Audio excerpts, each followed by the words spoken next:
Hello and welcome to Skedlive. For Tuesday, September 16th, 2014, I'm your host, NIMA RAJAN, and here are our top stories for today. Tickets for the Pan Am Games are now available. Skedline reporter NATALIE STOBERMAN has the story from Ryerson University. The Pan American Games are just over 10 months away, and organizers say a ticket request launch fuels the excitement for these international games. NEALA BARTON, Pan Am's Senior Vice President of Communications and Media Relations, says fans need to take advantage of requesting one of 1.4 million tickets available. You just got to go to our website, toronto2015.org/tickets, and you can go, there's a whole bunch of prompts there you can follow through, and you can go onto Ticketmaster and actually request your ticket. So the process as it works is you go on to Ticketmaster, you request your tickets. If we have fewer people requesting tickets than we have tickets, you're going to get your tickets. So you'll get a notice in November saying congratulations, you're going to get your ticket, your credit card will be charged at that time. If we have more people looking for tickets than we have tickets, then we do a lottery to make sure that things are fair. Barton says the opening and closing ceremonies will be big ticket items. Cirque du Soleil is coming to produce basically a one-night-only show for Toronto. This is going to be our opening ceremony. We also have Live Nation producing our closing ceremony, so they're going to be sourcing some fantastic talent for us. Ticket prices begin at $20, and 75% of all tickets are priced under $45. DWAYNE de ROSARIO, Toronto FC midfielder and Games ambassador, played in the Winnipeg Pan Am Games in 1999 and says buying a ticket means more than just being a spectator. All the athletes give 100%, training and putting energy towards competing in these events. So it's nice to know that I could go out there and the fans go out there and help support our local athletes, our Canadian athletes, to get medals. Since these are the first international multi-sport games in Ontario since 1930, everyone from Pan Am staff to Pan Am ambassadors are saying that they cannot contain their excitement to be a part of the games and even to be a fan. I just want to be part of the team. The games is about our city, it's about our country, it's about our athletes, and it's about all of the other 40 countries that are coming here to see us. So for me personally, I just want to be a part of it. I want to do my part. I not only want to talk about it and encourage people to come out, I want to come out and participate. I want to cheer, and I want to be a fan. Now to come, and the Pan Am Watch will be in early October, when the torch relay route will be announced, as well as how to get involved. For Skedline.com, I'm NATALIE STOBERMAN. Back to you. 20,000 tickets have already been sold. Thank you, NATALIE. With Toronto's municipal election around the corner, SOHINI MONDAL profiles Ward 6 candidate Michael LAXER. Local business owner Michael LAXER, candidate for Ward 6, is running against the incumbent Mark Grimes for a second municipal election in a row. Local issues affecting the Lakeshore Etobicoke community includes transit, minimum wage, and poverty. His bookstore, Community Roots, also has doubled as his campaign office in the past couple of months. Well, I think there are a number of different concerns, and you have to look at them, but that are both local and in some cases citywide. I mean, certainly transit is both a local issue and a citywide issue. You have issues around income inequality and poverty.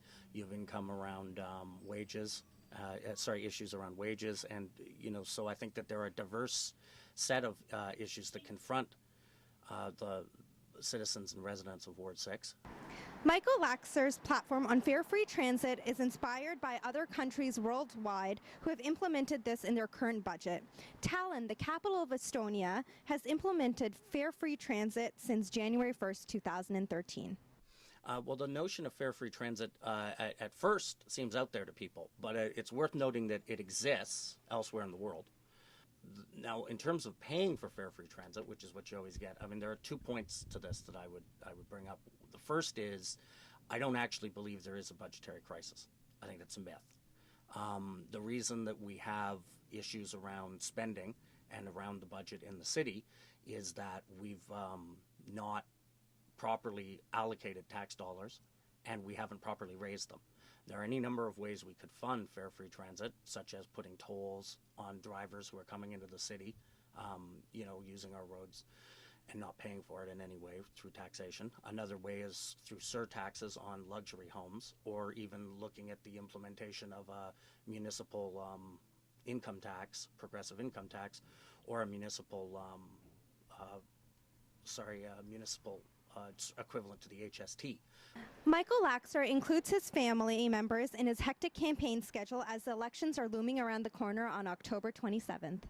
My partner Natalie and I, we have our kids and they're at school, so fortunately there's several hours of the day where they're, but I think it's important to fight for these things in part on their behalf and for their future. I mean, these are things that I think are very important.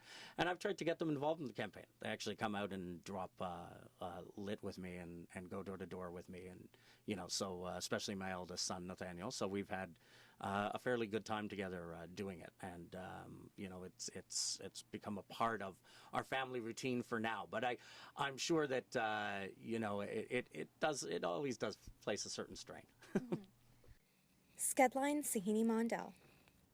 Thanks, Sohini. Will Doug Ford adopt his brother's subway expansion plan? NURAN YUMNU gets the student reaction. Before resigning from the municipal election, former Mayor Rob Ford had big plans to expand the subway system. This $9 billion plan was not set to be quick and clean, but rather all over the place. Now the question remains, is Doug Ford, running for mayor in his brother's place, also promising this extension plan? Whether students are in the first year of their program or their last, the school year and getting there on time are both important. Having a proper subway system is crucial for students in order to get to school conveniently and on time. But would they be taking a risk by allowing Ford to go ahead with the subway changes, or just have it the way it is? Yeah, I think that it would. I think instead of helping the problem, it would just make it worse by adding more construction, more traffic to deal with on the way, and I guess it would just make it harder. I think expanding the TTC routes would be a good idea, but for me personally, as someone who drives, I don't think it'll affect me too much. But I think more TTC routes is a good idea. Student transit users and drivers all had some input on the subway expansion plan. Now we wait to see if runner Doug Ford will continue this promised plan in his campaign platform. That's NURAN YUMNU, Humber News. Thanks for that, NURAN. In other news, Toronto police have launched a road safety blitz around public schools in the city. Alex Kara-Georges has the story. My dog ate my homework might be a saying of the past. Melis Mevlutoglu looks at how homework could affect student success in the future. For more of our top stories, visit skedline.com. Until next time, I'm NIMA Rajan.